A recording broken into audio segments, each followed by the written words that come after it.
Oyole tosura babimisa na poasa. Ba député to votaki bazo salarien, bazo salarien. Tokende na funa bazo salarien, bazo salarien. Komo tolega na mwamba bazo salarien, bazo salarien. Tokende lukunga bazo salarien, bazo salarien. Na maboko kuna bibembe bazo salarien, bazo salarien. Ato mala changu bazo salarien, bazo salarien. Bazo salarien, bazo salarien, bazo salarien, bazo salarien, bazo salarien. Merci Mbote Nabiso, Bozali et Belé. Na 16h il y a lelo pour nous causer l'émission yo bakinoa balobi na zane sengo makas ya rozalana bino to beta biloko ensemble les ala branchés pour na ba union so balingo pesa makansi na bango na émission yo. Tout le monde est en l'Assemblée provinciale à Kinshasa parce que bino ba député bwana ndako bino ba kolo pouvoir c'est vous le peuple bozo benga pona opesa makanisi na bino na makambo ebele ozali kolika na Congo après midi à lelo tozolo bela makambo plus ou moins 4 points ya liboso retour ya Fayulu. Pourquoi pas kotika Fayulu azonga ne normalement ndenge bata bayambi ndenge changer le remonter na Congo pourquoi ba empêcher kié batile ke ba soda mokolo lobby ba policier belé ba bimi. Et Nairobi, Tata Mokonambo a discours na Mikoleleki, il avait dit, pas de négociations, pas de discours Koutaloba qui disait la fois passée, pas de négociations avec les groupes armés, pas de négociations na ba rebelles, pas de négociations. Mais à une grande surprise, communiquement aux autres qu'il disait que non, il faut token déjà négociations na ba groupe armé on a na Nairobi, c'était prévu je crois les 16 mais ba repoussé sous date. Est-ce que ceux qui bakei baroya okota na kati armée te baroya okota na kati armée te ba groupe normalement déjà groupe Kenyan déjà bazana kati parce que la fois passée baloba qui était ba payer belé vous allez na kati ya EAC si je me trompe pas bango nyonso ba kotinda ba osangana po batinda ba armée na bango donc ba soda na bango po ete no baya kobunda poids na Congo. Mais il semblerait que non, ça va coûter à la République démocratique du Congo mbongo ebele. Pourquoi pas que zo makoki wana si royolo masi que non ba groupe nyonso wana ba troupe tango koya ya ba paya, il faut biso to futa bango mbongo pourquoi pas que zo mbongo wana ko kota na kati armée na biso. Si aujourd'hui tata mokonambo ka lobi na biso to kende dialogue photo kende tout vendre na mesa, tout solola pour que nos kimiezo à 100% na Congo. Mutuna ya to sou Paul na ba ebele bazali ko na biso na banda ko retourner. Est-ce que ceux qui Kabila, Fayulu, Muzitu, bango nyonso baliyota, balumanu, ba vandi bango nyonso tour ya table wana, est-ce que comme répartition à gâteau té parce que ba congolais ba lembi na bango dia ba dialogue. Voilà biloko to solola na après-midi à lelo. Nazali na droite nangana présidente nationale il y a Ligue des femmes il y a parti politique DCU maître Magali Dossi maman Boni faut là qui micro te maman naza malamu kimezali naza na esengolelo ya ozala lisusu na plateau na yo oyo elongo na balandi na yo ebele balandaka yo na pesi bango mbote na pesi pe co-débatteur na ngambote na yo pe mbote. Merci beaucoup. Boni Videti Manga. Non, bah, c'est ceux qui nous font ensemble, non? Oui, Videti Manga, Zali Malamu, audience, il y a les bosses d'Aiki Lelo. Bon, et puis que dossier au Isaïki, non, on a niveau, il y a parquet à ça qui va instruction naïe. Tango, à comme la souka la instruction naïe, c'est un qui dossier à la fixer, et puis c'est au CPI, le quoi dossier à fixer, c'est-à-dire que comme il faut tango yo, vérité fait qu'au bima, sous ce cause à la qu'il y a opportunité et pesami pour que la vérité triomphe pour tout le qui quel que soit le temps il y a vérité il y avait des éléments à charge il y avait des éléments payés à décharge ou décharge qui est je ne peux pas trop me prononcer parce que ça affaire mon cause en cours tous est là tout est issu à procès oyo ou bandilelo activité là l'activité qu'on a là, parti est toujours fonctionnelle, toujours continuer qu'au travailler, toujours continuer qu'on se préparer pour la belle élection et celui en 2023. Donc parti inalité. activités étaient tous les jours. Il y a des activités qui se font à Kinshasa parce que lui c'est dans parmi les rares parties où ils ont implanté au travers de la République. Dans un cas à Kinshasa, c'est dans la province Nyonso. Oui, c'est avant. C'est na oui c'est avant. C'est na émission te pour yeba pour emsoye baraté pour yeba que biso dans na toute l'étendue. Yoyeba ba téléspectateurs pe o ba occasion ya kotalanga ya kotala pe bande comme sur la DCU ba yebi déjà que to lo bango à chaque fois que DCU les a partout on a rappelé na version provinciale on a rappelé souvent ba appel ya ba téléspectateurs mususu ba tala biso ba auditeur mususu ba yo kapsu na radio ba lingaka kotuna ceux qui ba koyo koto ba na province na tinga bango ya ba président interfédéral ya ba province wana na élection ça DCI ça D3 c'est D3 plus que D3 tout ça pour la élection il est qui biso tout ceux qui m'a candidaté parce que tout ça qui est concentré tout porter qui candidature il y a président de la République Tshisekedi il y a qui candidat à biso et puis tout le bas qui tout installé dans nos partis dans la province Nyonso on est comme prêt le quoi tout installé dans la province Nyonso des siko na ba élection zéya biso to quoi aligné ba candidat na ba niveau Nyonso excepté le niveau présidentiel parce que candidat na biso to ba to quoi accompagner pour 2 mandats donc mandat oyo il y a où il faut que ça mais où il y a où to quoi accompagner sous président Félix Antoine Tshisekedi. Merci bien maître. Ah mais deuxième mandat bois pénal que nous comptons le cas. Sûr et certaine. Maman, toi, la TV. Non, le bien, on a TV, balandi, balantala. Deuxième président, donc, à ça, des mandats. Oui, l'intéressant. Oui, l'intérêt de l'élection, parce qu'il y a des concrétisations, il y a des réalisations, il y a des actions. Mais comment on les a concrets, les Salemi? À quoi les kakaka? Le contraire n'est pas envisageable. Maman, on a vu son magalia, le bien, on a vu son étonnant. Il est à Tata Mogonamboka, très positif. En 2023, sur l'élection, on a réélu. Il y a un lobby, bon, benga, on met Tabilo quoi, on tape parfois Bila. Mais on a vu ce Yola Maboni, Kabila toujours vivant.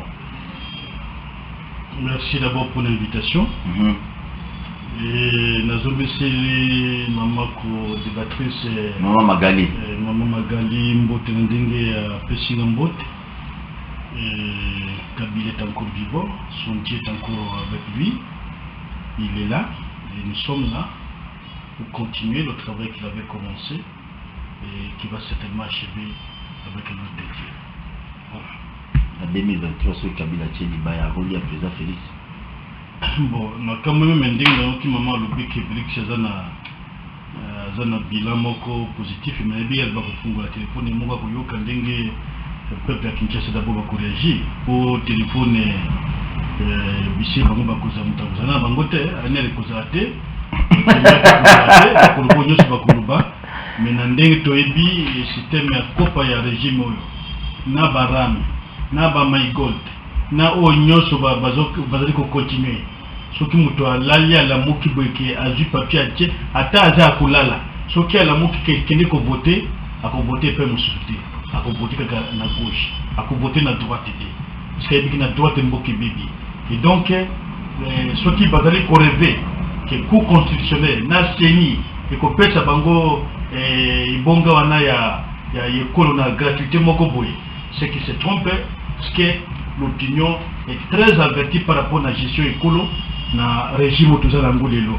Nous avons l'expérience toyebi tozali koloba en tout cas tant muto alali surtout qui ata lotindo to boye kake ko voter ndeko Tshisekedi vous allez miracle. Vous allez miracle. Vous allez miracle. Pourquoi pas? Mais à ce qu'on a fait sur des moutons, gratuité entraînement, comment t'as au filet, moi ma belé, on va salir papa nangai.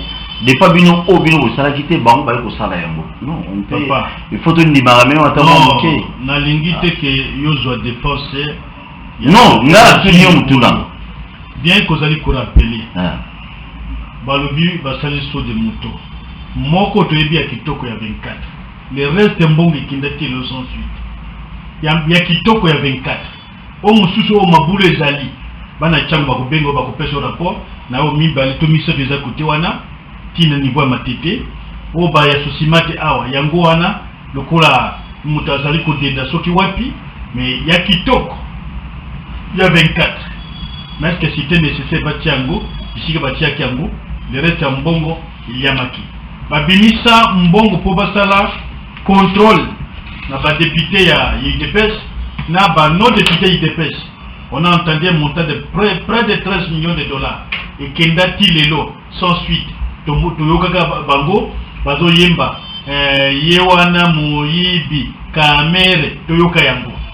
Et en plus de ça, na Oetali gratuité, mais na Soki et pas, na Soki Wapi Namoni, Bazo la Sabécole Samba, Congo central, na Kinshasa Watiwapi, attends aussi gratuité.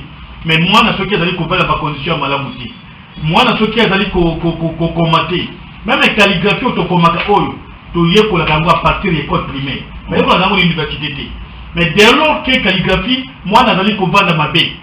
Dès lors que cuisse naïe, le colon naïe, et comme pupitre naïe, rassurez-vous que moi, je calligraphie naïe, attends enseigner à Kouta Photo, à Kouta Rome, à Kouta de l'autre côté.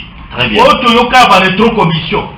Toyoka, mais belé, bah oui, il y a 15 millions. Barkan Chakuna 13 millions. Et dans le rapport, il y a IGF et Bangomoko, Magambo, il y a Covid, 365 millions, toujours des millions. On vous dit que vous allez que ça la malade, on ne vous dira pas combien d'emplois créés. On dit non, on a appelé les gens qui Kabila a laissé. Mais on mesure capacité, il y a gouvernement au travers création d'emplois. Trump, l'actuel président américain, crée plus de 200 000 emplois aux États-Unis. Ce n'est pas le même État, ce n'est pas le même ressources. Mais en version, dans quel secteur on va créer l'emploi? On va dire on a engagé les 3000 magistrats ici qui ne sont pas encore pris en charge par l'État. C'est les 16 emplois que nous connaissons. Les restes, aucun de la semaine, il y a des journaliers. Mon monsieur de Tiaki Bango, mais Babakisami, aucun de la régie des eaux, des journaliers. Ils sont partout. Merci, mais il faut binoper, il faut binoper, il faut binoper, vous avez la place à bâton, vous avez binoper, vous tirez les journaliers. Mais je suis non la régie des eaux, c'est quand même ma baie. C'est ça ma baie. Parce que dans le travail, après combien de temps faut monter à l'engagement? Alors, ce qui m'a dit déjà, au moins dans une organisation internationale du travail à Sala, si quelqu'un fait déjà 3 mois, ça dit 100 jours, à Tazokamouké, il est censé déjà fonctionner. Mais non, mais je vous dis qu'au moins nous n'avions pas tout fait. Moi je suis sincère. Très bien. Je dis que tout est bango. On a eu dossier à Batouana. Mais dit que côté on aime ils allaient structure d'emploi. Ils allaient côté pour la malamouté. Na okikuna o bazwaka 30 000 $, ba pesi ministre bazali ko kabola biso. Merci beaucoup. Nyoto to yebia. Na to bande mission. Donc eloko moko donc soki ko eloko balonge zali, c'est-à-dire o lai pour la mungi na tongo. Maman Magali mais la mala pio. Na porte le merci. Merci beaucoup. Retour parce que la mission illustration, il y a fallu le lobby, fallu la zone qui me lobby mais malheureusement ba pekisa qui me tourne za ko tournament. Pourquoi ba pekisa qui je crois maître Dossi Ndengazaboué Azali Moko ya Batu ya Union Sacrée Tourozo moi ba élément ndambu et pas nettoyer ba les pourquoi ba pikisakina. Avant de répondre non na réagir na motuna na ona na rencontré quand même moi comme belé oyo co-débatteur nanga lobi awa ndeko yolama alobi makambo ya ba ngana okamwa Euta pa bateau yotoyeko kuta toyeki ko bateau ba gérer pendant 18 ans. Makambo azoluba awa. Makambo ya ba emploi, makambo ya ba détournement, ya ba école, ya ba journalier. Ya yebisanga ndenge bazana pendant 18 ans o bango basali na bokonzi. Batongi ba école. Oui, batongi ba école boni. Donc azoluba que aujourd'hui tozomona bana bazokoma bazo utiliser ba kwisa bango comme pupitre. Eza makambo e uto sala malelo et salami sous régime na arrivé à tata mokonzi toza makambo biso toyeko kuta na olinga ndeko répondre ngo parce que biso toyeko kuta makambo toyeko kuta makambo ya mabe mingi obi soki muta bandi kotonga ndako na surface moko eza a planier eza bien musala eza lebele te que soki ayeko continuer na image wala super soki ayeko bongisa bisika déjà ba bebisaki bango batiki basali ba dégâts belé biso tozo bongisa ba dégâts o bango basali en 5 ans tozo bongisa ngo En 5 ans, malembe. En 5 ans, on a fait plus que oh, bango basali na 18 ans. Biso to tie IGF. Bango attend on a bango les détournements ça qui était. Tout le monde qui va détourneur. To yebi ba masole belé, je ne veux pas citer le nom des gens. Mutu ba yebi qui a détourné rapport ezawana ou vraiment ils est condamné mutu wana ba détourné mais mutu on to moni so ba nommé Esikaboy. Mais ce sont les deux. Non, s'il vous plaît, maître. C'est ça le même détourné au Badalaï Kuna. Non, Kolobate, nous on est dans un système où Tozaki Nango, tant que commis na pouvoir, Toyebi ba difficulté au régime où Kutanaki Nango, Tatabokonta Kutanaki Nango, où Azaki bloqué. On a été obligé à constater l'élo union sacrée pour sauver la nation. L'union sacrée, c'est d'abord état mon d'esprit pour n'abatuba.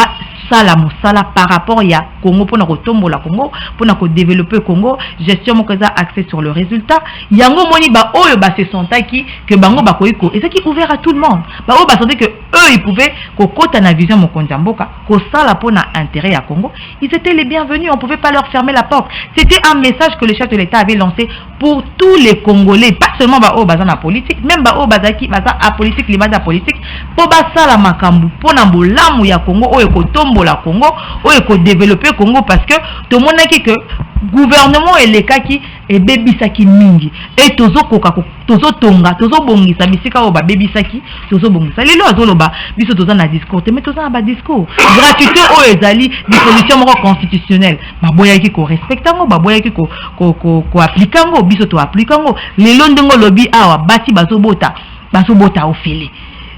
Ba fonctionnaire ya ba fonctionnaire et mati ba militaire mati ki ba militaire na salaire wana dérisoire pendant combien d'années donc ngana okama que bato yo ba excella ki na makama mabe ba ya ko beta sous c'était ko lobake non mais bango ndem ba créer situation na obiso to bongisa biso to ko bongisa ne mabe o basala par rapport ya ndeko Martin Fayulu olobi boyebi par rapport ya autorité provincial ou azali gouverneur de la République, c'est vrai, constitution est pas informé, mais tant on va péki sibino loko, gouverneur de la ville, tant on va péki sibino loko, et ça natina a quoi ko péki sa loko boy, et puis pourtant on va péki sibino pe itinéraire ya ko respecter, bino bolobi boko respecter itinéraire wanate, et pourtant autorité a ville yende azana devoir ya ko encadrer ba marche, ya ko encadrer ba manifestant, bino bo respecter te bokei en dehors ya o ba yebisa kibino, parce que ba yebaki mais Baboya quitté, on avait refusé. Ah oui, parce que tiens, la zone rouge. Et la zone rouge, Baboya qui pouvait proposer un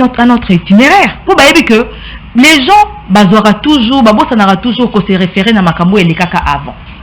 Il faut qu'on t'a là, qu'est-ce qu'il y a eu, ou les caca avant, ou et qu'on ça là que zone wana est à la qualifier de zone rouge. Parce que Baboya qui a un incident mingi et se produit dans la zone wana. Sauf qu'il, des commentaires Fayulu, Alinga qui bayambaye, il pouvait proposer un autre itinéraire. Mais il a son tété. Non, mais après, papa, après, le babot, à la côté, mon coboy, ou yambaye côté, mon robot, à la liboque, côté, mon coboy. Parce que moi, j'ai vu, dans la banque d'aéroport, Jouana, dans mon énayo, quelqu'un de prince et pengalobi, que, bandi, problème, to, mon boule, bandi, aéroport, mais dans mon qui est côté à Kingasa, Nasuka, dans mon cortège, les cas, n'a pas fourgonnette à police à proximité, c'était dans le calme. Mais je pense que c'est un peu plus bas où la population a comme sous gérabilité. Donc, comme bazo peki soye loko, ceux qui ont lingiko insister au tiamato et mangongi, il faut oser en avoir capacité à gérer, à protéger la population parce que les lots victimes ils été de kofayulu et ça la population en a au baza va blessé grave. Et pourtant autorité ayebi ville naye et to yoki bango mokonde balobi ba blessé bazali ba blessé grave nous n'avons pas de ko presse te nda lobi ils sont rapprochés à Fayulu dans l'hôpital sérieusement geto yoki boye donc autorité à ville connaissant la ville connaissant les réalités de la ville aboya ki na tina apekisa ki na tina mais bango ba s'entêter et les lo bande konabiso ba tu makam. Mais il faut éloigner de danger dans mon parle copie ça on a zone nette qui n'est dans zone rouge c'est par rapport à quoi mais na utu kolobali comme moko na biso ko la parce que il y a déjà eu des antécédents ceux qui ont antécédé zali biso na sécurité te pona eba quels sont les éléments oyo bazwaki pour ba ko qualifier de zone rouge mais makambo eleki et pesi biso et pesi bango raison que bazaki na raison ya ko boya ke ça mana transformer parce que souvent makambo dégénérer à côté kuna et ça ya solo po makambo dégénérer ki ba pekisaki parce que ba eba que côté kuna population à côté kuna souvent bazalaka difficile à maîtriser, difficile à gérer. Mais dans la partie sous bazolo bana biso été makambo oyo bino ba régime ya lelo vous allez ko sala to vous allez par exemple ça fallu sur le même pratique au Kabila zalaki na mota ba balo pe ça papa tsekeli akita na ndili terre okita na ndolo sur le même pratique bino pe boyi na moko bino tout bon en opposition. Mais c'est quoi biso ba tout en opposition to pekisi alors que président Lobaki ya ye pour na kopesa otiki la bato liberté. Ce que to pekisi yango na tina to pekisa ngo te pour na kolinga ko nuire. Ce qui va péter si bino itinéraire, on a beaucoup de itinéraire, on se beaucoup de présenter itinéraire, on se pourquoi Ndeko a proposé qu'il itinéraire on se soutient. Donc vous copiez non, on ne copie pas, on ne peut pas copier quelque chose que nous on a combattu, on ne peut pas le copier. Tu crois que copier le autocombat t'inquiète. Mais biso les gens ont souci à protéger population parce que c'est le devoir, il y a gouvernement en place. Donc gouverneur azoloba que bon ça la marche kozante pour bengami zone rouge ndenga na lobby azana ba donné o eze la suffisance que zone wana souvent ba dérapage et ça les maka les lo ndenga na lobby yango na bandeli to vivre yango to pekisi te poto ça ndenga régime na bango banai ko sala ko pekisa pour ko pekisa ko réprimer na ndenga mabe il y avait des morts il y avait des tueries ba bango mais nous on n'a pas réprimé on a essayé de canaliser la population oyo ba s'emporter. Problème est pas population ndeko fayulu ye ayeba ki asali kimato imangongi lelo ba vie a bato eta exposé parce que il y avait une forte mobilisation oh ya ko gérer te lokola gouverneur ayeba ki apekisaki ayeba ki bango pe bayoka kiti malgré ça mesure bazwa ki mais population tokoy ko banga papa to banga fayulu pourquoi pourquoi ngana lobi biso toza sûr na biso tozo banga mutu te on est sûr de ce que nous valons toza sûr na ba action na biso to sali tokoy ko banga mutu te toza na pays moko démocratique mutu nyosa koy ko zala candidat mais to banga mutu te. Magali Dossi, présidente nationale et Ligue de femmes na parti politique DCI ya Bideti Manga yende parmi bande ndeko toza na plateau hier azali mutu ya union sacrée. Donc, parti aux années très proches de l'IDPF, de connexion de Garbet à Bilo, de Konana Yulama. La pratique, il y a des gens qui opposent à marché, tout le monde a tout des Magali à Wabi, et c'est sur le même fait où il y a Kabila de communes. Est-ce que il y a qui l'eau comme moi, il y a perte, qu'on perd de ce bâti car la population qui doit augmenter fort calmement. Bon, ce qui est tout à fait regrettable dans Balandi Koyagnon sucré, c'est la justification éternelle. Toujours des références à Kabila. Or, bah, comme une gestion, il y a pouvoir. Dans la gestion, il y a pouvoir. Mais lorsqu'on gère, on ne se justifie pas. Il faut assumer. Mais ma boy qu'à assumer. Rappelez-vous, peut-être opinion est bien que Yemoko, Ndeko Chilum, à Longwa aéroport d'Anji, Bayambaye, on a encadré Sudo qui est arrivé dans l'aéroport de Chili, vers la route Nairobi, jusqu'à la résidence la limitée. Nous avons bêta Mouton Santé. Quelle opinion se rappelle encore? Fait Papa Tshisekedi. En 2011, à qui on déposé candidature. Parce que la marche, parce qu'il y a une sanité, parce qu'il y a siège à la Ligue nationale, Ligue PP, le siège à PPD à la direction provinciale, il y a CNP, parce qu'il y a une Ligue des judoks, les jeunes, la limitée, et qu'il y a mis doublement dans la UDPS, avec autant de conséquences, même des morts. On ne les a pas empêchés. Ndeko Fayulu a zongi na mboka na hii. Era ye ndeko chomba kindekio na côté Hollande. A zongi awa. Waka kutani na président américain. Ba kutani. Ils ont fêté batali même les députés. bakota kina minongo lokola bana mike bake koyamba shop na bango na aéroport kuna ben mabisati mais le vrai problème non on a dit que ça discrimination pour finir pour poser des sorties et tout ça c'est celui-là qui est mon chef pas celui-là alors maintenant elle va empêcher ndeko ba militant ya parti ya ndeko Fayulu Batambola. La seule vérité c'est que ndeko Tshombo Babamba déjà mabanga kuna plus de 3 fois.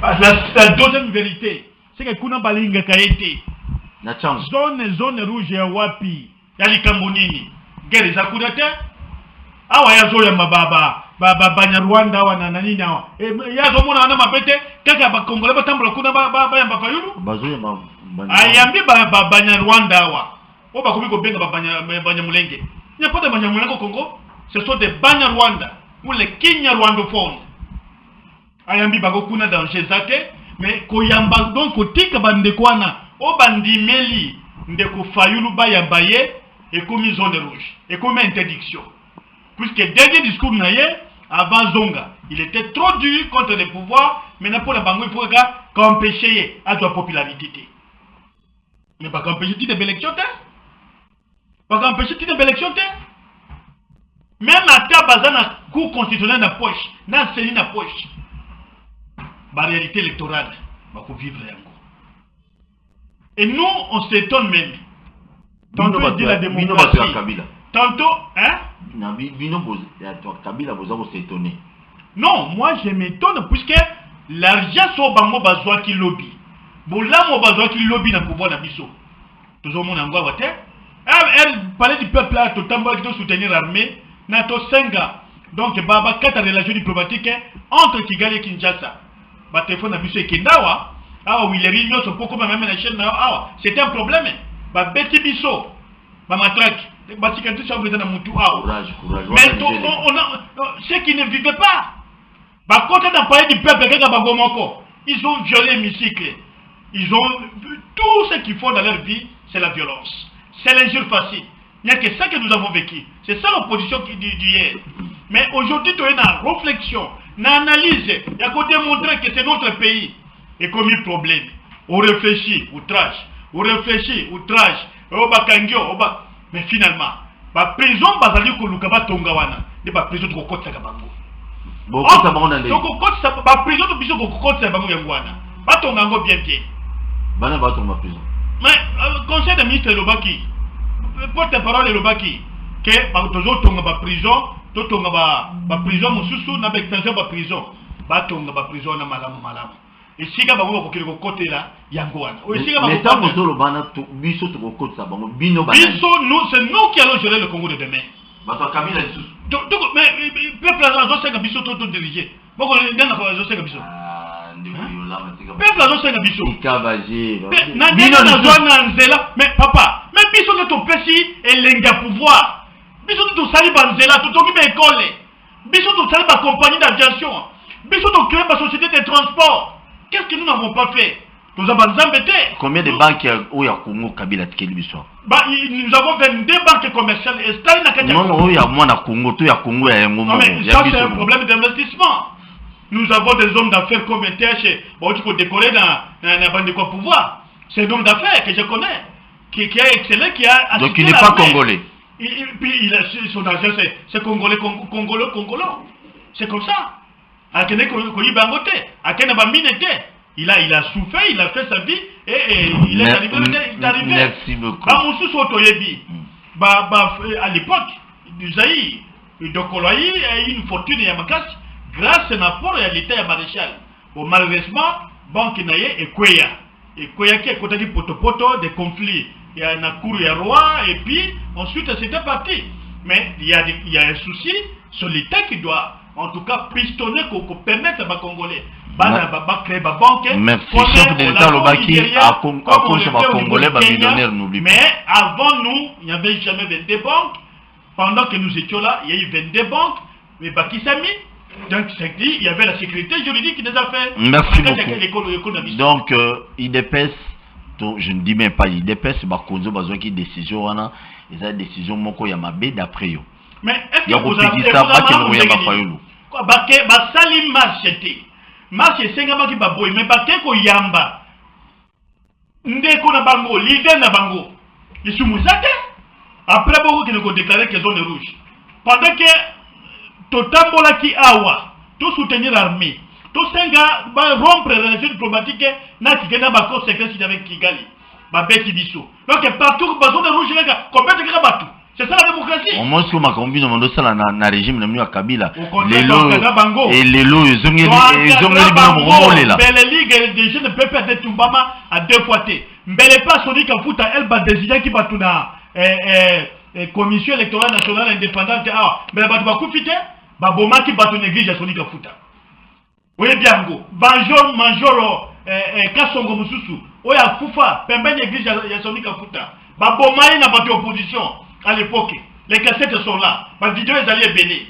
En plus de ça, dans la ligue donc il y a peu d'alimenter. Bah, pour moi, des militaires tués, brûlés, vifs. Merci beaucoup. Moi, dans 8 ans, oh, bah, donc il y a Journeville morte. Dans la liberté, violé, tué. Nous sommes en répertoire, nous sommes en pour la faille. Dans quel signal sautait? Là, dans des apôtres pour la faille.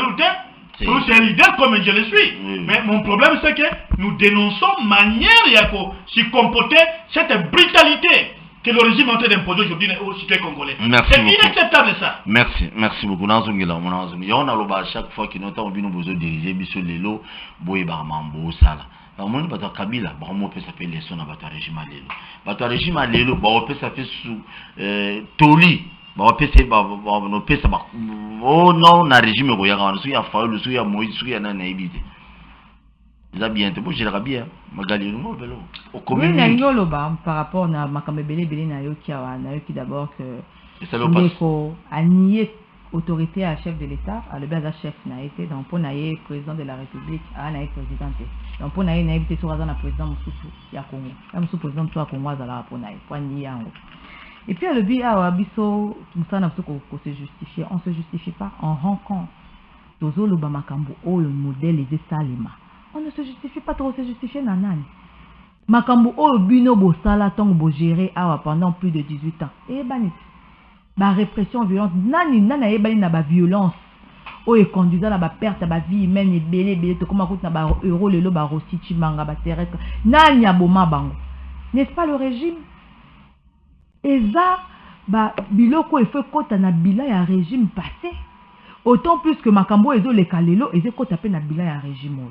Mais tolobi awa nazo bandela lesoso. Tant azo loba pour na nini bakoloba que itinéraire wana eza zone rouge. Mais le gouverneur il gère la ville. Ayebi ba réalité ya ville o ya géraka. Tout quand le but que eza zone rouge, il a les données. O eza ça la ka le but que eza zone rouge. La preuve est là. C'est que eloko ya boya ki esalema esalami na Nicolas Matoi mangongi ya ndeko failu ye muta monter population lelo population bazu makama ya ndenge na ndenge alobi lisusu awa que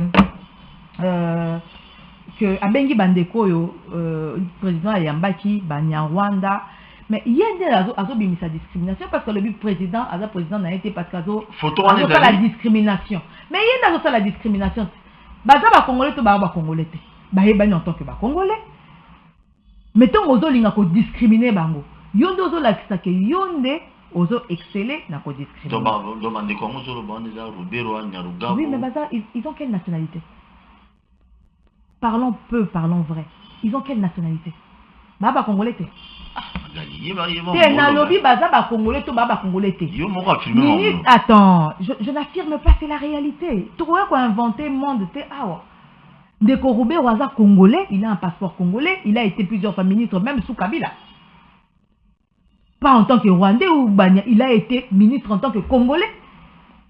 Est-ce que autant azala kana nini bandeko mususu to yebi baza ya kwa na bango wana. Baza na Sénat, baza na Assemblée nationale en tant que qui? Mais pas en tant que Congolais. Maître Magali. Ils ont des passeports congolais, ils sont congolais. Autant qui tweet où il y a présidence de la République. Et le Bénin. Tweet on a tangi on a l'élection pour une émission nangai babi le chef de l'État et c'était un certain jeudi na Mbéri bon si je ne me trompe pas le chef de l'État à Yambaki les rwandophones tuti congolais au bazui nationalité congolais wana tuti ya président zanga to soit mais d'abord na tout douter dans l'authenticité après il y a tout wana si c'est authentique parce qu'aujourd'hui il y a plusieurs on va créer mais même quand bien même d'origine comme des nationalités nini parce que ni congolaises baza des nationalités congolaises et ça le cas bande kona biso bakenda na bamboka mosusu o ba naturaliser baza ba comment ba congolais parce que ba congolais parce que nationalité congolaise eza une baza ba congolais donc tant tozolo bato ba tozolo ba ke ba congolais jour oyo na habité na miracle ni na mécanisme nini oyo ba ko longola bango nationalité wana si ba rosonga ba rwandais so ba ougandais mais pour l'heure ce sont des congolais tant de kwazolo ba awa tango ayambaki eza lokwa ayambaki ba Congo eza lokwa ayambaki ba luba parce que tant que ba congolais baza lokola tribu mokoto ethnie moko congolaise bango d'après bango baza na ni tribuni ça la tribune ni baza merci beaucoup non on a mituna toyeba na soki bango bana tribuni na ebite zo tribu ke ba lo bono batetela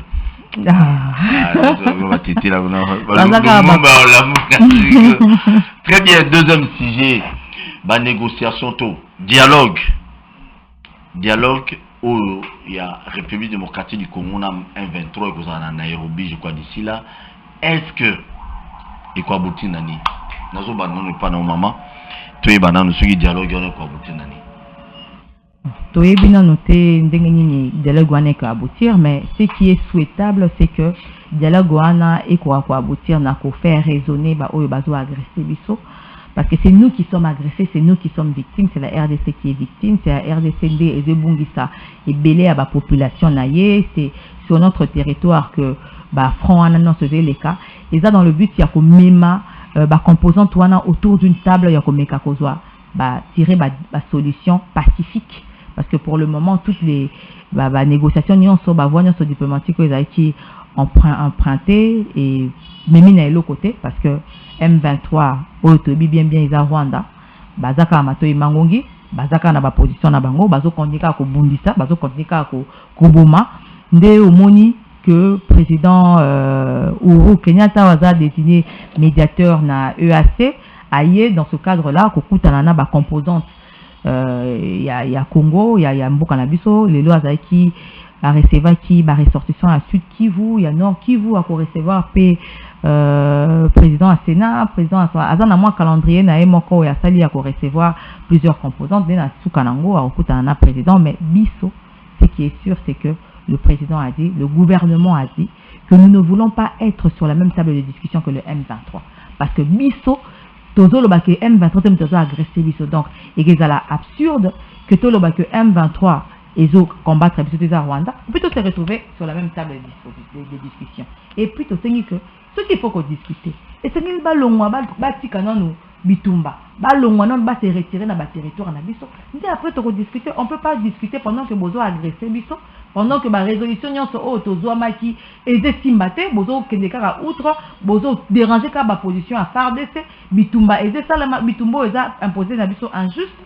Oh, que les habitumba moko, les guerre asymétrique, c'est pas seulement le Rwanda au Tozanae en face, parce que derrière le Rwanda, les masques sont en train de tomber, c'est quelque chose que Tozo dénonçait. Ah ouais, Dengani bazo permettre de s'équiper utilement. Les lots moni, les lots, ils sont fabricants, ils sont transporteurs, bazo linga ko traiter na bisoté en matière ya ba équipement militaire. Pourquoi? Parce que bazo lo que Toza, même si on va mais ça sous embargo, à ta régime, il y a une notification préalable. Voilà. Et ça, une sorte d'embargo. Parce que nous ne pouvons pas acheter librement des armes, alors que eux, ils peuvent acheter des armes librement, mais, en toute quiétude. Mais Bisso, Bazo bloqué, Bisso. Donc, Bazo, il y a moyen de défendre le territoire. Maître Magali, est-ce que aujourd'hui on a dit que non, va miner là on peut parler que la Bisso, au gouvernement a son esprit, et que non, Togo ça la confiance à un pays moroté na minito. Il faut que les Congolais ba moto se prendre en charge tout ça maman na biso biso moko. Keo ba président Kenya na ye parce que yepé azan érotique sur au Kenya, au Uganda, Burundi ba nyonso wana. Est-ce que vous croyez que non ba nyonso wana même ba armée ba coupe ba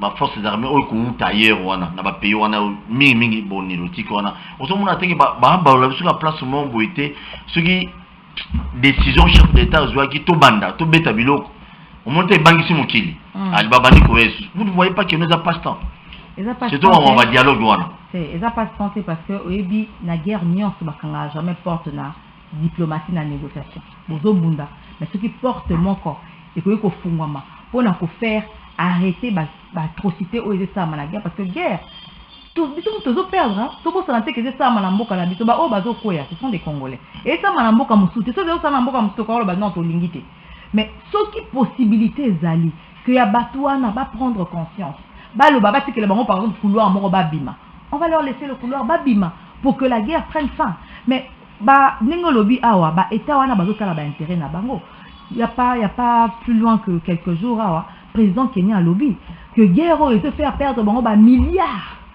bazo ta paix intérêt na bango ils ont aussi intérêt que guerre est si là pour bango bazo perdre guerre ils se faire perdre bango mbongo ebele donc bazo ça on peut par intérêt na bango biso toza na kati ya EAC wana et sengeli na biso to meka pe ko tikela bango non nous porte ba meka ko ça la médiation wana on peut pas fermer tout ça catégorique médiation ils ont fait biso to bunda pour ba pinga na biso bazo bunda on continue et ça c'est au kangi maboko to décréter c'est les fêter parce que c'est les faire on peut bazo yo kate ma pinga na biso bazo continuer ko bunda mais de l'autre côté s'il y a une possibilité d'arriver à des solutions pacifiques et là on est au boyi ko ça la o bango basalaki ba message ba brassage ba to ba gérer ba kabila et là on est au boyi yango parce que to yebi que bango ba revendication na bango suka suka za ranene ba ko gérer ba ko tana armée ba ko tana ba discussion wana est au boyi parce que et ça le quoi la cycle moko infernal soki bakoti et puis lobi sous branche sous sebimi ba ils sont la même revendication pour bakota là toyoka kindenge makambeleka ki na parlement kuna on a refusé makamba brassage na ba mixage et je pense que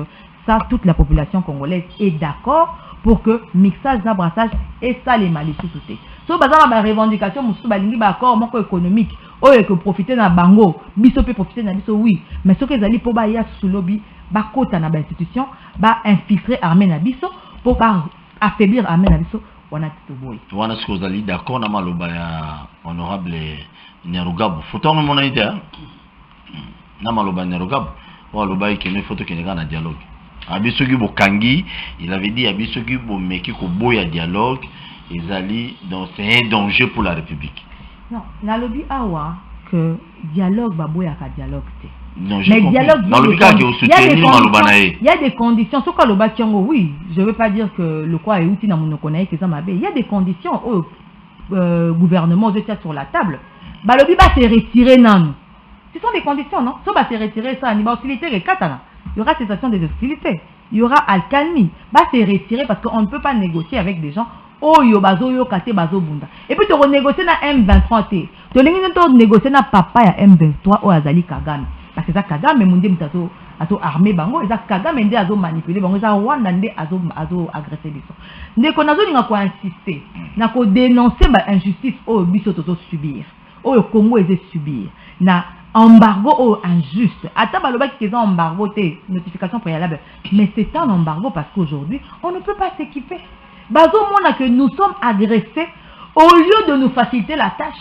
Ba ekotia précaution na bango o était combattre biso mais ennemi o azo agresser biso Rwanda o tozo loba o bango moko na rapport na bango pe na conseil ya sécurité na bango ba loba ki clairement que Rwanda est agressé biso azan embargo ta M23 wana comment il s'équipe comment il s'arme armement ngo ko tarandengene donc bango baza na droit ko somba mais biso za na droit ko somba yango tozo dénoncer tozo beta c'était. Merci beaucoup na Bozo Tala biso na fond la bino téléphone pour le monde déjà téléphone nous ont bougé déjà na fond la bino téléphone bobeta ezala ndeko na biso maître Magali Dossi présidente nationale Ligue des femmes à DCI parti na bango ndeko yolama soki lelo oyo ba proposer zongi lisusu gouvernement congolais ba vandi mesa moko na ba M23 na Rwanda basolola tokokoya na même piège oyo bino bato kabila bomema biso awa bozwa ba rebelle baroro na barara bokoti ba on armée bokoti ba on institution na biso c'est un danger pour le pays je crois.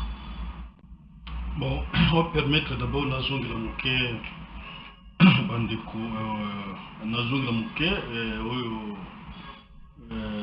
président de la Ligue des femmes. Ligue des femmes et à partir DCI. DCI, c'est comme ça? Oui. Ok. Présidente nationale. Je précise, c'est quoi? Coordonnatrice nationale. Ligue des femmes, ouais, Ligue des femmes. Présidente. En plus, on peut dénommer différemment. Je crois que il y a des choses que je ne voudrais pas parler, mais je suis obligé de parler. Demande papa, ça la laisse. Question Yasuka o Tunaki Ndekumwasi, Zangibi mes réponses à Maman Magali. Puisqu'il faut aller dans les fondamentaux. Alors maintenant, le problème c'est celui-ci. Bisso Makambo Italie M23 Nyoso, c'était terminé, ça n'existait plus. Soki Bango Bakotaki na armée, les Banyarwanda, j'ai dit très bien, j'ai menti, mais ce sont des Banyarwanda. Il n'y a pas un groupe ethnique et linguistique au Congo qui s'appelle Moulengue. Moulengue c'est un plateau, une montagne. Ça n'existe pas. Ça, je l'ai dit à Nyarugabo.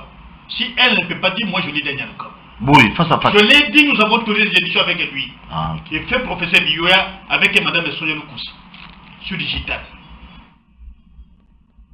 Je l'ai dit à l'émission Forum des médias qu'on avait tourné pendant 15 ans à la TLC2. Je l'ai dit sur FI, la voix de l'Amérique est partout.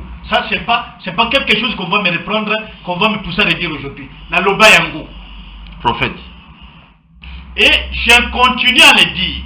Et je mets quiconque dans défi. Si on m'amène dans un groupe linguistique ethnique dans biso tribu Banyamulenge, comme il le dit avec beaucoup de légèreté, Bouyaya, je vais même me renoncer à mon société congolaise. Je vais partir ailleurs. Je vais partir ailleurs. La Rwanda. Jamais la politique que donc en contact avec le milieu congolais. Et jamais la cause de l'association au bateau Tangisamakila à Congolais. Je ne le ferai jamais. Très bien. Tu évolues. Je ne peux pas vous dire tout, donner tous les secrets ici. Tu es bon, maman. Et on dit bon qu'elle les a menés. Mais lorsque fait Papa Tshisekedi, Bissot a signé accord, Notel, Cascade, Nandeko Bemba. Bien que Yépe Azaki n'a pas Rwandais Moussoussou, Mustafa et consort, au Bakomi Bajidero, Awa, Nakati Armée. Nana Saki ACLD. C'est pour la sauvegarde du dialogue intercongolais. Et avec les Américains qu'on sort, c'est pas lui? Non. C'est le fait Papa Tshisekedi. Les documents, donc, chaque Nabango, Nazanango.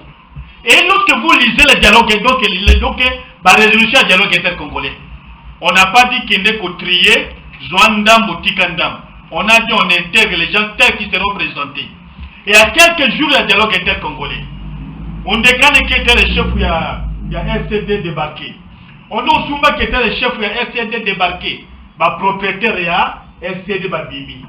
C'est les Rouberois, c'est les Nyarugabo, c'est les Munyampenda, Jean, c'est les Bizimakaharara, et ce sont eux qui sont les propriétaires. Et quand Moussa a chassé des gens de Kinshasa, Moussa a chassé Congolais, Moussa avait chassé les Rwandais. Tous ils sont partis. Et les déroutés, Bitumba dans Kinshasa, sont le même Babomi Bisso. Bala Bakouvé de Bakoufi. Vous allez assumer l'histoire, chère madame. Bala Bakoufi de Bakouvé de Kinshasa.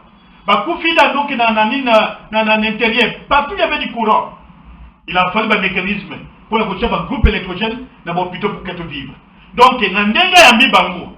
Cela atteste qu'il y a un des Kochilombo qui soutient, parce qu'à l'époque, ils avaient des contacts avec le RCD, avec Kigali, notamment les accords du Canada.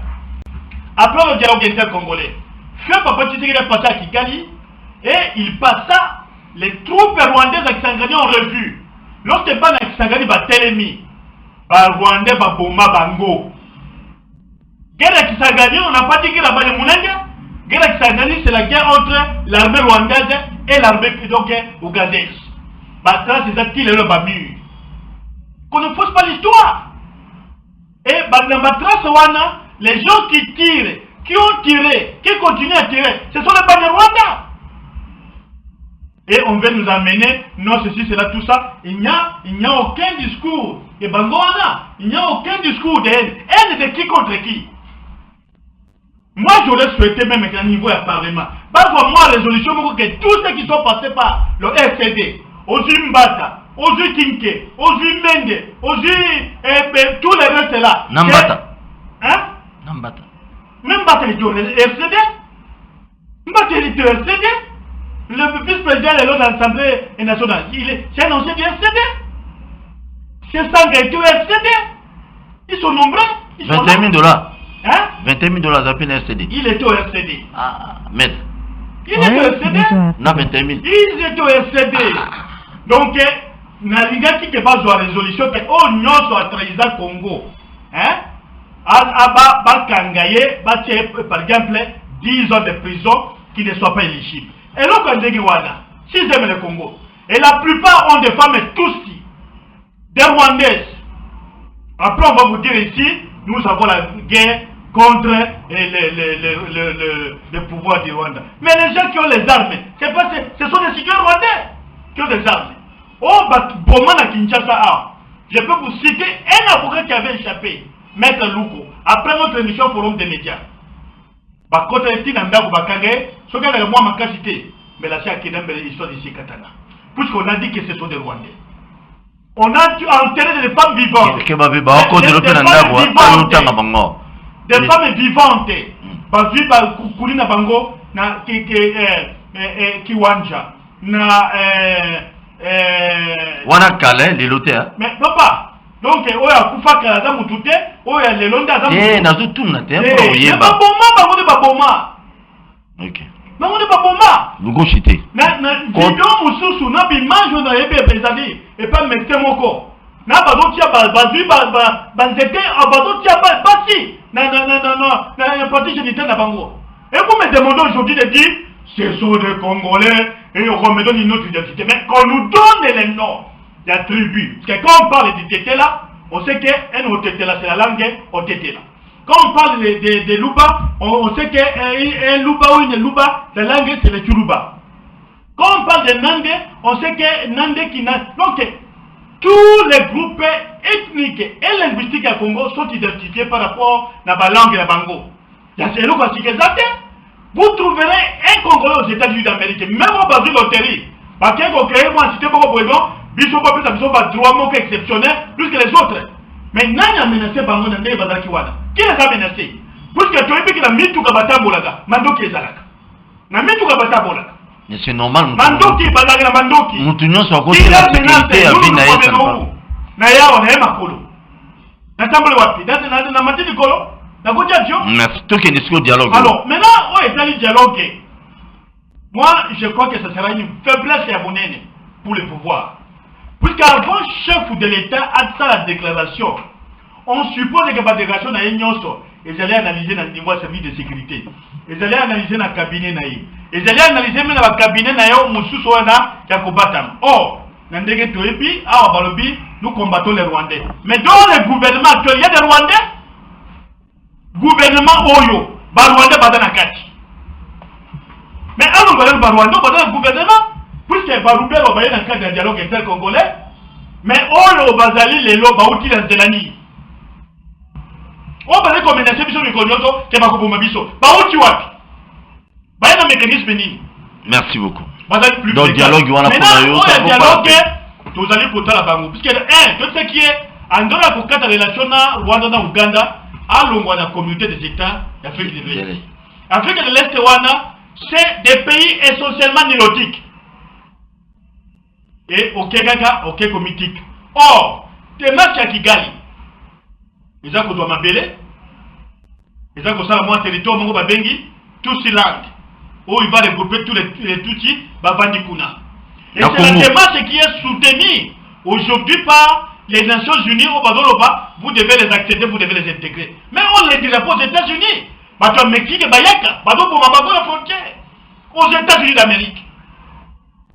Mais si on dit accepter, comme ils savent que nous avons certainement des dirigeants, ceux qui partent négocier pour notre intérêt dans Bago, vous allez voir, délégation Moukoudja Sali Mboka Lobinini, on ne va jamais. Il a utilisé cet adverbe.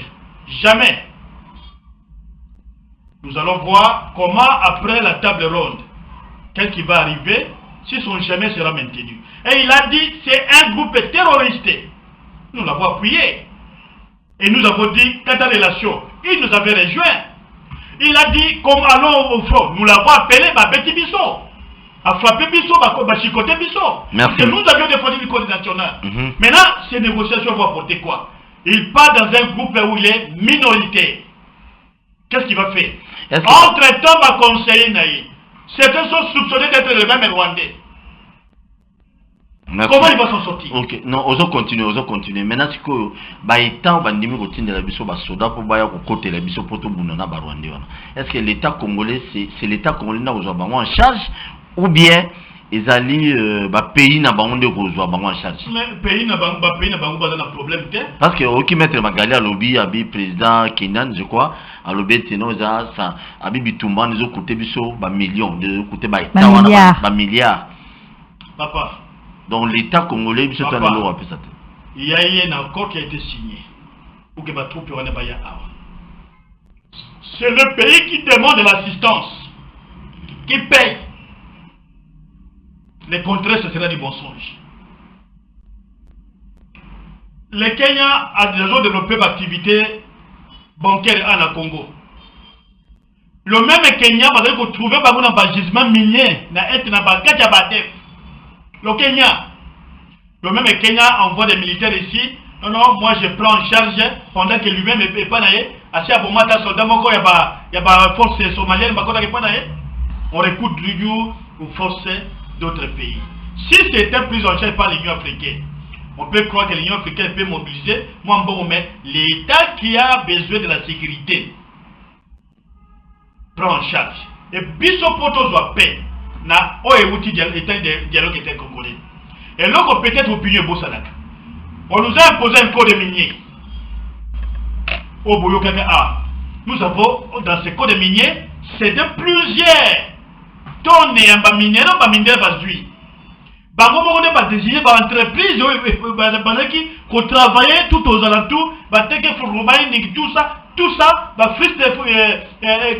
canadien. Tous ce sont des entreprises qui ont été imposées au nom de la paix, pour avoir la paix, pour garder l'unité du Congo. Le même occidentaux disent écoutez, maintenant qu'il faut, si vous voulez réellement la paix, donc vous devez prendre Banyarwanda, vous les intégrer. Oh, les Banyarwanda ne viennent pas pour la sécurité des Congolais, parce que les Congolais, et dans la Hutu, et dans la Tutsi, pardon pour les Congolais. Mais c'est seulement au Congo, le seul cas au monde, où on dit non, c'est nos frères, acceptons-les, il n'y a pas de problème, nous peut-être on peut nous tuer, nous ne représentons rien, les autres nous devons les protéger. Et yo, Oyabi Bango, Mokoni n'a pas pygmé. Mokoni n'a pas pygmé. Oh, au Congo, il n'y a pas un groupe ethnique minoritaire par rapport à un autre. Ok. Mais à Fogole Bamouzela. Merci beaucoup. D'ailleurs, Bazo Kendewana, Kagame n'est pas peint. Aux gens qui ne pas payer Moussoussou, Bazali faut se pélater. Peut-être que peut toujours ça la porte à nos profondes, peut-être Moussoussou Balingi, qu'il faut en finir avec les Congolais, puisque les Congolais sont tellement de bêtes naïfs, ils acceptent n'importe quoi. Par moi, les gars à Koufa, donc Moussoussou ne va pas Koufa. Ce qui est à Koufi, alors, mais les Lumumba se sont sacrifiés pour ce Congo. Merci beaucoup. Nazumilao. Mettre réaction avant réaction. Est-ce que les lots ou surtout qui n'a dialogue par exemple ou tatamo konamboka lo bagina discours na ya suka awa lo bien non biso tous à la wana pour tous à la liboke tous à place moko pour to bunda pour tenir qui maison na Congo so kabila le loyer foyer loyer muzitoyer liyo tanjoli bienvenue j'étais sali lumanu donc tous les politiciens to yebiso qui les lots ou bavandi autour d'une table. Est-ce que le peuple congolais va se retrouver ou bien partage à gâteau comme d'habitude on a fait le téléphone. Avant de répondre à la question, on a répondre dans des propos qui ont une contradiction belé awa. Et bien awa, na comité na zo retenir ba point saillant. Alobi awa que M23 ici bango basili sakiango. Basili sakiango mais basili sakiango na ndenge nini? Parce que M23 a exigé le accord au Basalaki, respectant. C'était quels accords? Parce qu'à l'objet de la paix, M23 Oyo, et Tombo qui a bon, avant que le président arrive, avant que le régime écoute, M23 est Silaki. Mais les mêmes M23 to moni bango du jour au lendemain balamuki babandi ko exiger que l'accord na bango basala qui na régime passé et ça respecté. Dès que baté état de siège, ba intérêt à bango commis compromis to moni monter à ba tuerie. Alors bi lisusowa atangi kombo ya feu Etienne Tshisekedi, mais feu Etienne Tshisekedi atika jamais mon colomon aussi Mamanduki contre Congo. Atikala jamais kotia surpris. C'est nazo kenena na logique nae parce que yé alingi aloba que le fait y a ba mixage ba brassage feu Etienne Tshisekedi peut on dirait à complice. Dès que ça na landi logique nae pas atangi kombo ya feu Etienne Tshisekedi tonga na lobi makambo oyo to komi awa eza likolo ya ba mixage ya ba brassage oyo mokonzi mboka alingi te parlement peut boy makambo ya kosala ba mixage ba brassage to bana ki bongo na loba kende que parlement ezui résolution moko que ba boy ce qui dialogue avec Salema mais to boy to comme sous na place au bango ba chitaka très bien comme qui na ba brassage ba mixage o esali que ba rebelle wana ba filtre wana ba kota ki na kati armée na biso tozo ko mona ba difficulté au nyonso pratiquement to moni banda makambo guerre et bandi ba traître bazo kanga batoto ba mususu ba se désolidariser en plein combat longwe FARDC à kene M23 la dit c'est bien clairement que azaki na moto M23 y en a dit que président Tshisekedi feu président Tshisekedi atikala jamais koza mokolo moko minduki pour combattre M23 et le roni ne sali que batuana bakota na armée et ça sous président Kabila fils pour président Tshisekedi président Kabila père tongo ba kabwani na ba Rwandais abengani bango so bakendaki mais tongo ba groupe armé wana botami susu ba RCD ba ko sala ba brassage ba mixage pour ba kotisa susu ba élément na bango na kati armée na kati ba institution ngelo azolo balangai abemisinga lokwanga nazo défendre bandeko na biso oyo bazali na d'origine rwandaise mais bakoma ba congolais. Moi je ne fais que souligner le fait que bazali ba congolais. Il n'y a pas un acte contraire. Il n'y a pas un acte contraire au ezela que baza ba congolais, ils ont la nationalité congolaise. Peu importe bazana ethnie mokoté à RDC mais bazwa qui ils ont acquis cette nationalité parce que bazala ki wana voilà baza ba congolais donc ngai na koyi koloba te que baza ba congolais te parce que tozo mona batu ya Rwanda bazo attaquer biso non et sengi na biso tikala tembo au lobby par rapport ya ceux qui bandeko nyonso basangani opposition pouvoir est-ce que population congolaise a retrouvé par naïe et ça les kambu ya partage ya gâteauté appel ya président et ça par rapport ya likambu ya mabele likambu biso toza agressé et ça to kutana pour na ba intérêt ya ba individu to ba intérêt ya ba quand ya opposition quand ya société civile non et zali pour que to ko unir ba force na biso autour ya président parce que yende mutaza président autour ya président Félix Antoine Tshisekedi parce que c'est lui qui est le numéro 1 du pays. Il y a un garant en nation, Azali, commandant suprême des forces armées. Donc, Essengeli Abengi, oh non, ça congolais. Et Zalaoza en opposition. Et Zalaoza na société civile.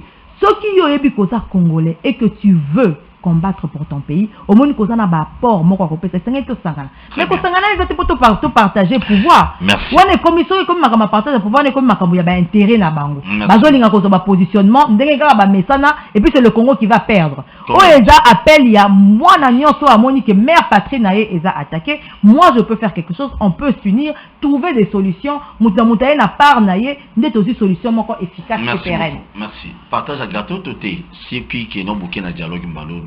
Si c'est qui Kabila tout ça. Rapidement tout font la téléphone.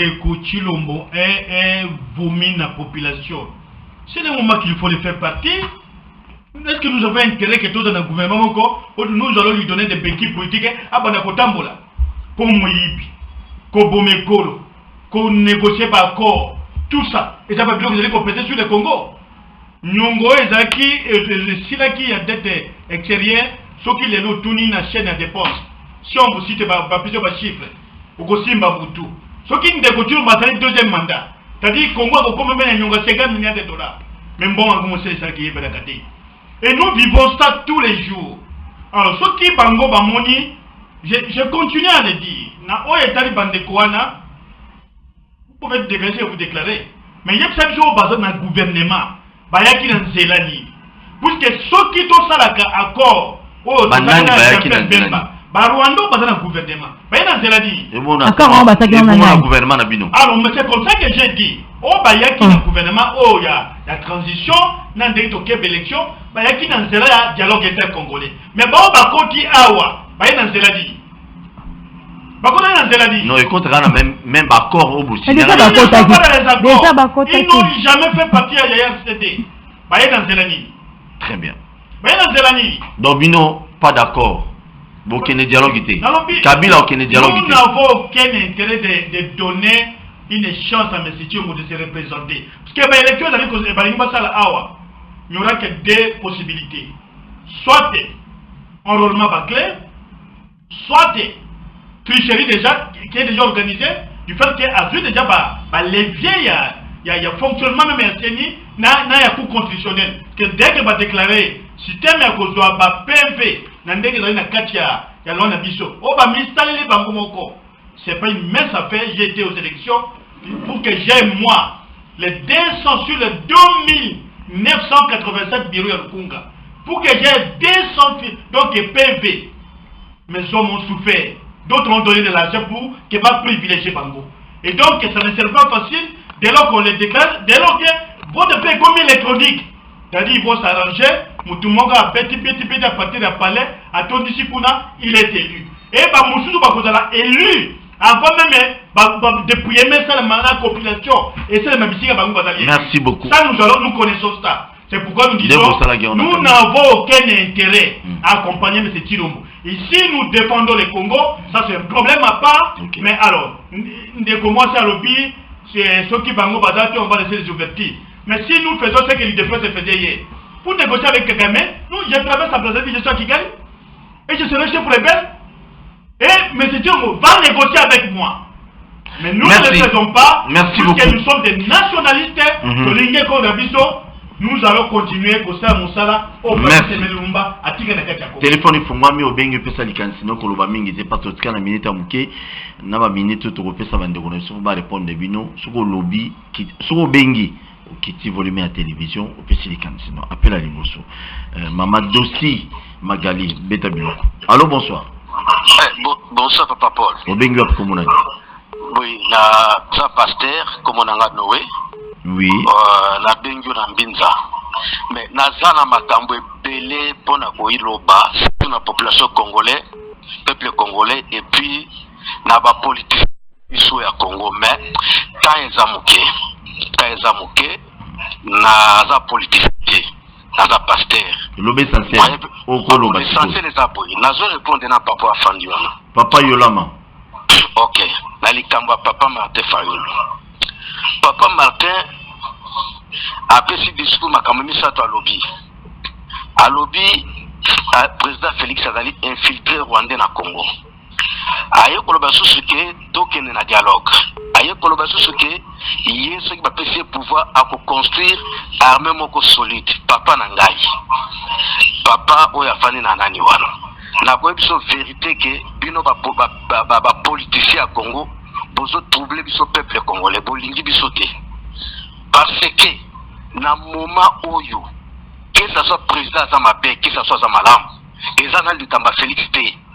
Eza likambo ya kowela mboka na biso ozolanda eza likambo ya kowela mboka yo mona wapi mboka ekufi pendant 50 ans mboka ekufi pendant 50 ans 32 ans ya Kabila ya président Mobutu 18 ans ya Kabila eloko moko malunga esamaki te boyo kopesa pouvoir na 4 ans Tshisekedi abongisa mboka vraiment tabino moko nalingi na yebisa bino eloko moko boye lukoshi bandeko nsuba intervenir pasteur Tshisekedi akoleka Martin Fayulu akoleka mais Congo etika la Congo yo kana yebisa yo Tshisekedi aza infiltré Rwandais te Tshisekedi aza infiltré Rwandais te Tshisekedi aza infiltré Rwandais te pourquoi parce que azo beta siko ba Rwandais azo bombarder ba Rwandais aza infiltré Rwandais te Tshisekedi aboyi dialogue comment vous répondre la tanga malam Tshisekedi aboyi dialogue on a retenu ça que aza infiltré Rwandais te aza na souci peuple na ye.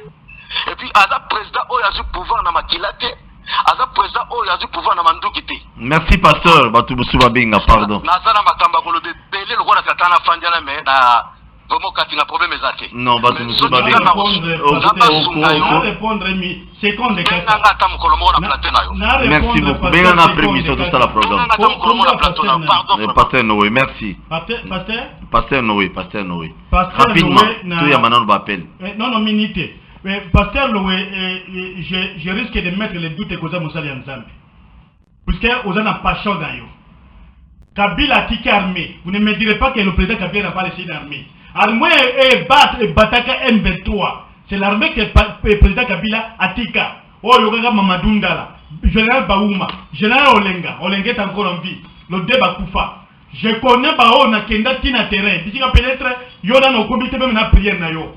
Alors maintenant, on va faire croire à l'opinion qu'on ne peut pas bâtir l'armée à 4 ans. Merci. Le président américain a sali a créé plus de 200 000 en plein moins de 6 mois. Merci. Alors le coup d'un Ndengwana, c'est tout de même merci. Un facteur. Nous avons besoin comment et bon répondre à ça. Allô, bonsoir.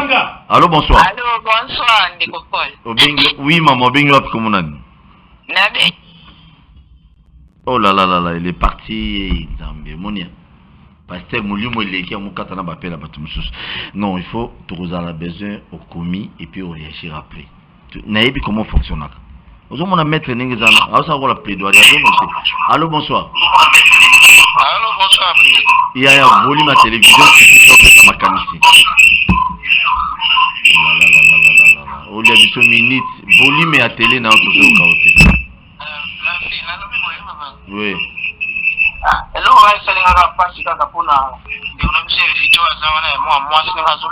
maître, azali maître. Eza ba pionde bazotindela président na biso badwana atana lewa oya président na biso Kabila ne pe so tali ba on courage wana bazalaka to fois azala mayele makasi aba tumoko fale na bloquer ba mwakanga ba mwatika ba ngoti. Merci. Merci beaucoup. Allô, bonsoir. Allô, bonsoir. Ah, bonsoir, la maman Hélène. Maman Hélène, au bengi wapi comme on a. Maman Hélène, nous avons un problème à téléphone, tout le monde. On a beaucoup réagir, moqué, le temps que va décompter. Beaucoup, pardon. Beaucoup. Maître, n'a pas eu problème. Beaucoup. Allô, bonsoir. Bonsoir. Oui, au bengi wapi comme on a. La bengi à partir à Bandala. Oui, comme on a. Oh là là là là là. Bon, quand tu as vu nous appeler, tu ne comprends pas. Allô, bonsoir. Oui, allô? Oui, maman, toujours au cas où. Bon, n'a répondre à pasteur wana ou lobby wana. Oui. Maman a un problème.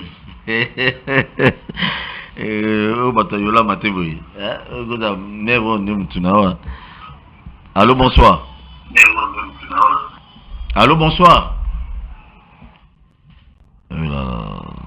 Apparemment, nos 4 m'appellent malheureusement. Nos 4 m'appellent. Si vous nous bipez, nos 4. Allô, bonsoir. Allô, bonsoir. Oui, toujours quand on bingo comme on a. Bonsoir, papa. Dans le bien. Oui. Na bingi na monga fula. Comment on a ndego? Comment on a monsieur Matondo. Monsieur Jeff. Jeff Matondo, toujours quand. Ok. Ok, nalobi boye. Nazo s'adresser directement et pas chef de l'État. Ah, toujours quand. Na moni lokola ye moko azoko milinga te. Apesi ordre biso bopinion population na ye totelema derrière FARDC toyoki yango bien. Mais kaka ye moto ayebisi biso totelema nsima FARDC akontinue lisusu kozongela baaccord na bato oyo amoni lelo baza baagresser ya Congo. Sikoyo biso tokozwa courage ndenge nini ya kotelema mpona kokokisa maloba oyo alobaki mpona biso population eza lokola azokoexpose biso mpo biso tokufa ye atikala me na kotala boye biso za peuple lobi biso ekongo banemi bazwi biso totikala kaka population bango nde baoperde baministère baoperde mbongo bazoluka mpona Congo mpo bayi bango bien ezala mama wana makambo azoloba mpona Fayulu. Président Mboso asali mitingi na Masina Et dans zone rouge, j'étais machine les arabes. L'aéroport en Chine, les arabes tout justement dans machine. Mais les mêmes machines, on a besoin de zone rouge. Oh, pour exemple, ça a été la meeting pour la faire le connu zone rouge. Pourquoi on m'a camouillé sur un an? Merci. Déjà pour nous, se fait l'équipe, tous à la unie, pour tout le monde, c'est seulement si ma camou va le verre. Merci beaucoup, Ndeko. Merci. Je te réponds rapidement. Le chef de l'État a l'obité non à Yokana M23 n'a pas rebellité. Non, jusque-là, il n'a pas encore fait cette annonce. Donc, il n'a pas monté. Et puis, dans ma sina, Balobi manifestation, c'est-à-dire marche, Balobi meeting, de ce que moi je sais. Ma précision, n'attend la piste à boire, on a une position. Positionner la position, qu'on a bon musate. Allô, bonsoir. Allô, bonsoir. Oui, bonsoir, on a invité les occasions pour Nini. Toujours au cas où, maman.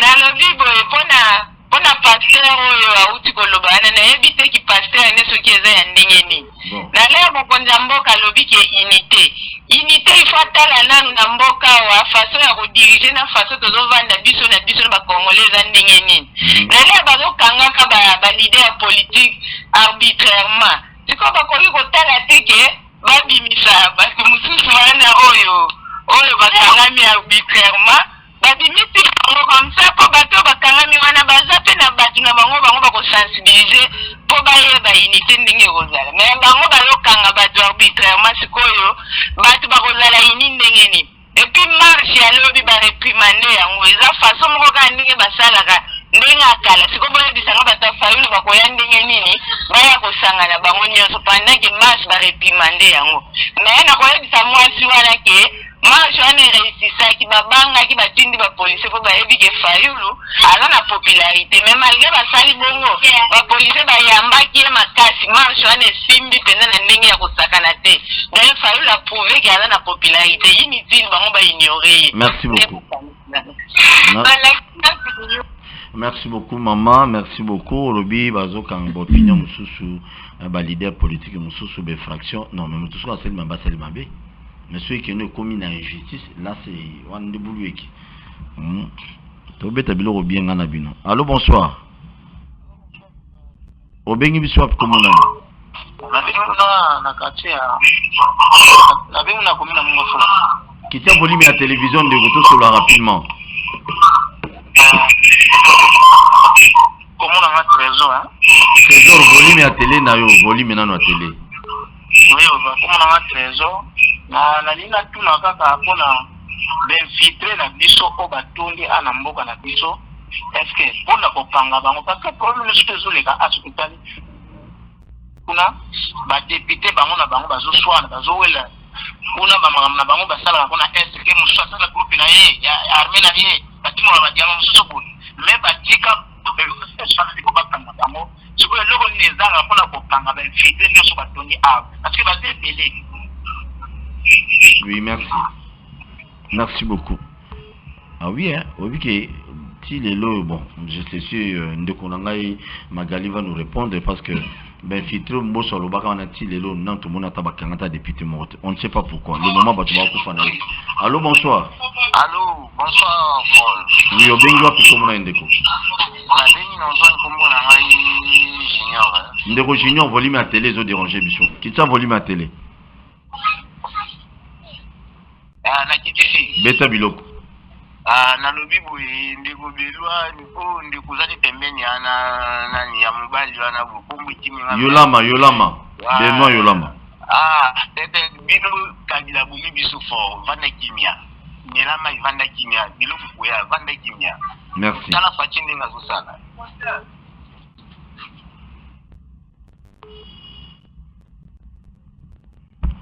Allô, bonsoir. Allô, bonsoir, police. Oui, au bingo, comment on est? La bengi depuis Selemba, on a de quoi qui Selemba, oui, bana Selemba, on a pu suivre une beauté. Bana Selemba, mécanicien, chauffeur, receveur, nous sommes au tal, on a 21 ans, on a pu suivre une beauté. Nous avons mené l'eau là, on a bien long, surtout par receveur, on va sur la maïté. Nous avons ça bien gros sur la table. Allô, bonsoir. Allô? Oui, papa, bengi, wapi, comment on est? Bonsoir. Bonsoir, volume à télé, Ndeko.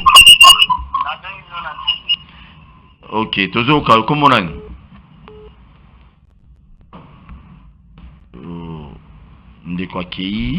Bon, nous sommes arrivés à la fin de cette émission. Malheureusement, nous avons pu ça mettre moi Maloba, na Liloba Bokaboni pour je suis prochainement ou la semaine prochaine au Koutanes. Beta bio. Nalingina banana nande kwa lobi que nazo loba ba rwande ba bande ko na biso. Nalingina rassurer ndeko. Na yaki a te pour nous défendre ba rwandais parce que na yebi que ba rwandais ndi bazo attaquer biso. Ba rwandais ndi bazo menacer intégrité ya mboka na biso. Ba rwandais ndi bazo déstabiliser mboka na biso ezo et comme même ko déranger même programme makambo mokonzi mboka alinga ko sala. Mais c'est un fait. Tokuta yango mokonzi mboka kuta yango biso tobotama tokuta yango que ba ndeko wana ba rwandais nazo benga ba ndeko parce que déjà ba koma ba congolais bazana nationalité congolaise oyo bazwaka yango avant même accession ya président Tshisekedi na pouvoir. Mais baza ba congolais ya makilati. Baza ba congolais ya makilati, baza ba congolais d'origine rwandaise, bazwa nationalité congolaise par acquisition. Dès que Moussou a lobby nayoka ki omeki ko rassurer ndeko que président de la République a signé accord mon côté. Yé aboyi kutu ko fanda mesa moko na ba M23. Ya lobby so ki faut ko solo là, il faut ko so na Rwanda. Et puis ma solo na ezate ke to tiki mindo ki toke ko solo non. Tozo beta mindo ki kuna ndenge ba mbinga na biso bazo bunda sur terrain kuna bazo bunda bazo bebisa ba avancer ba position à M23 côté oyo soki Rwanda elingi koya kosoa na biso soki balobi ke batika totikela bango couloir moko M23 bakende biso tokosepela bakende parce que guerre oyo eze détruire mboka na biso eze détruire ba congolais. Donc jusque là mokonzi moko pe na banzi ata soki mokete ke mokonzi moko akosigner ba accord lobi na M23 ba accord bato bayeba na ko signer ba accord eza ba oyo baleka ba oni ba metana ko signer ba accord na M23. Difficulté tozo mona lelo guerre oyo ba tuerie oyo ba déplacer nyonso c'est parce que mokonzi mboka aboyi ko signer ba accord na M23. Soki mokonzi mboka signer ba accord na M23 de makambo to vivre to ngako vivre en hauteur. Ndeko mususu alobi makambo ya Martin Fayulu kaka ndenge ndeko lobi eza ba pekisaki marche ba pekisi meeting te. Et puis ba pekisaki zone wana pona marche. Pe ndenge mokonzi ya ngumba Kinshasa oyo apekisaki elakisi kazaki na raison po tomoni ba incident belé makama belé ezwami ndeko mususu pa lobi awa eloko nini ezozanga tokanga ba infiltré wana oyo bazo tanga bango tina na ba assemblée nationale mais pona ko kanga moto ko identifier en tant qu'infiltré il faut ba preuve ezala nga lelo na koya na plateau ana lobi ndeko Paul Tosua aza infiltré sans preuve ba eka ba kangibo esengeli ba preuve ba indice pénal sérieux de culpabilité ben exemple na pesi c'est qu'on a infiltré et c'est qu'il cause un indice sérieux de culpabilité ils prouvé vraiment que Mutoyo a infiltré ndé wana ba côté maboko ndé batie batobelé maboko et na armée et ça musala moko ils ça les malembe parce que il faut qu'on identifie na filière P o ils na sima ya bato wana bata ba traître. Merci beaucoup ndeko Benoît Yolama, on te dit merci le Babokaboni et merci na ndenge o ya Bibiso. Merci pena baebanso balandi biso na ko continuer ko senga ba congolais bazala toujours animé na flamme nationaliste nya ken Congo n'avons pas deux pays au bazana 2 3 4 5 passeports bana poto bango ba fonctionnaire bango ba ministre bango ba député mais bana ba commune d'identité mususu biso tuza ba groupe wadati.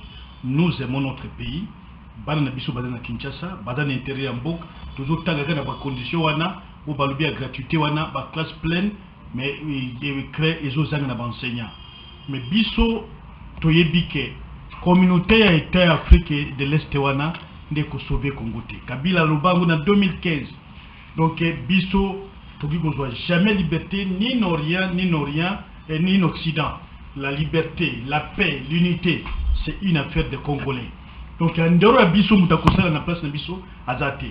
Mais nazali pasteur te, nazali évangéliste te, nazali de diacre te, mais j'informe na ba faux pasteur wana. Oya ba syrien wana. Na ba prophétie de Kuta, notre Dieu vivant. Nous avons besoin des hommes comme Aïdi Nabal. Nous avons besoin des hommes comme Osborne qui ont prêché l'évangile de Dieu et qui ont témoigné que Jésus-Christ est vivant. Mais au baye ya kopa na ko saba buzoba wana ba tatouage et consort de sirène na bandako. Notre Dieu est grand. on ne marche jamais contre le Saint-Esprit. Merci. Et notre Dieu va chanter durement. Merci. Mais ceux qui savent Bissika ba wana bazalika intervenir. Retirez-vous, bolongwa déjà, puisque il tombe à Zambie et que ça makasi contre Bango. Merci beaucoup. Et que Dieu bénisse le Congo. J'aime mon pays, je le défends et je le défendrai jusqu'au bout de mes forces. Tu aimes aussi le président de la République. Merci beaucoup. Je profite d'un petit pasteur Denis Lesimbota. Yo pesi Denis Lesimbota. Denis Lesimbota c'est mbote te. Pasteur Denis Lesimbota. Ata pasteur te ona moina boîte na Paris, na basi mitakala wana. Pasteur. Wana motola nzambe wana zozo inspiration divine. Wana pasteur. Na yoke no jo mususu kuna batunye ndenge ni bazakana kofi. Alobio basamba ke église moko na kofi. Église ni kofi asamba ko basamba. Merci koki wana. Na moni na balaki ba tatouage ya ba sirène na batumo tika. Merci. Nzamba limisanga mais je ne peux pas croire qu'il est serviteur de Dieu. Denis Lesi mutunangai mutuambio toze l'album pétage Denis Lesi toze l'album maman olingo ba quelque chose rapidement. Parce que na pesa ki monanga sukate na répondant ki na ba ndeko ba bengaki yango na lingi na sepeli mingi na ba intervention na suka ba intervention à deux ndeko o ba sengi unité. Basengi tozala uni esenge na biso ba congolais tosala barrière na oyo nyonso koya na discours pona kokabola biso oyo nyonso koya kokotisa distraction ya banga na zangambo yo mboka oyo eza ya président Félix Tshisekedi kakate eza mboka ya ba congolais nyonso oyo nyonso reconnaître congolais mboka oyo eza ya ye esenge na biso tozala uni tolakisa bolingo ya mboka to continuer kozala na sima mapinga na biso pe to continuer kwa biso toza population moko tosambelaka mingi to continuer kosambela pona mboka na biso pona mapinga na biso na pona mokonzi ya mboka parce que Bible lobi na biso toute autorité vient de Dieu lokola aza président c'est que autorité wana nzambe mutata sasi sengi to sambela pona ye nzambe apesa ye maele apesa ye sagesse apesa ye ba stratégie oyo kosala ke mboka na biso elonga mboka na biso koya te pesa plutôt pasteur Baruti mbote na wali sambote kotanga Denis Lesi. Ah, ok, merci. Pasteur Baruti, mes respects. Denis Lesi, Kabundi Wale, l'homme de Dieu, le ministre de Défense. Merci. Vous voyez que comment on appelle ça hier? Kabundi Wale, oh, ministre de Défense et le gouvernement, c'est laissé moi, tout soit pas. Donc, je suis un homme dédié. Kebano abeto biloko. Nous sommes compatriotes de Konama, moi, ça dans la France. Bibi Kapinga, Wabotaki Mwana, malheureusement, mon akoufi. Je suis vraiment de cœur avec toi, Ndekonanga. Moi aussi, j'étais sali, ma courage est belé. Vu qu'au moment, on a pendant 9 mois, il faut perdre le temps à abîmer dans Mokili. Ça fait quand même mal. Peu importe quelle divergence politique, mais je suis de cœur avec toi et je salue tout le monde au Botali émission. Ah, Luc. Déjà, ma condoléance, c'est... Non, on ne le dira pas ici à la télé. Tokutani prochainement, émission les cas de lundi à dimanche, à 10h juste, 16h juste, na Wemsa Télévision, na YouTube à partir de 19h juste, besoin de ma vidéo en direct. Je salue Bandekognon sur Bapirata Ngai. Bapirata émission Ngai. Na pesibino merci, bossé la publicité, et ça est l'autre, nous avons mon abino. Nous avons mon abino, tout beau pirata sans exception. Na pesibino merci. Tolinga Congo, rien que les Congolais des alliés nationaux ngai to soit Paul, les alliés mboka ou bakoko ya bakoko na batike la ngai. Tale longyo, tala forma na ngai. Na rosa la américain te, na rosa la soudanais te, na ra congolais. Kasi kanda ya Nzambe, elanda génération ba Paul Kagame na batune nyonso. Babela ka diarrhée de chaque jour ko banana yi. Ba ezala diarrhée moko permanent. Donc il y a qui nous l'ont dit comme Congo, avant Nicolas Po, il est temps qu'il y ait un téléma pour le Congo. Chef de l'État télémi, même Kabila Zolo baté à télémi. Faulu, Adanina Yé wana ote à télémi pour le Congo. Makila Lumu Maïka na kata Faulu. Merci moi qui m'bang aux merci, Banami Tendi, Bana Kasangulu. Bana Congo Central dans l'ensemble, je vous salue. Tokutani prochainement. Na Congo to telema to lobela mboka ye. Wole to suwa ko bimisa na poasa. Ah! Ba député to votaki bazo salarié. To kende na funa bazo salarié.